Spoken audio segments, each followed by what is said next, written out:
为了要完成2050年净零排放的目标，真侪产业就要配合政府的碳排来规范做一个转型。根据着这劳动部上届新的调查报告指出讲，亲像这兄天然气、沙石业，还有石油等等一寡高碳排产业，若准国再无转型，伫个2050年的时阵，恐惊有上万人会失业。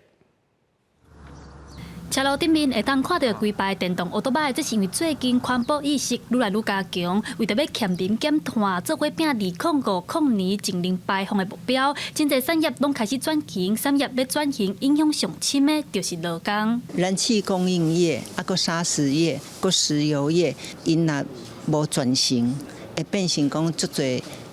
就较会有迄落受影响啦。若讲到能源产业转型，真侪国家拢开始在推动，亲像英国、美国、日本、韩国等等的国家拢真骨力，在推动日式工课的转型计划。劳动部嘛有做一份上新的调查，报告指出，配合政府的净零政策，高耗能产业的影响上明显，负面影响大约是3成。不过，若是转向绿能产业，嘛是有机会创造大量的就业需求。那在台湾呢，其实呢，我们为了那个净零排放，我们有做一些产业能源的转型。那像我们政府现在也在积极推动太阳光电，还有离岸风电。为着要鼓励企业甲劳工会当提早应用，劳动部建议劳工朋友会当学习饮食管理的课程，增加家己的就业优势，嘛鼓励头家甲劳工做伙讨论转型的对策。劳动部嘛陆续推出课程，提供补助。记者陈阿双、柯敏哲台北报道。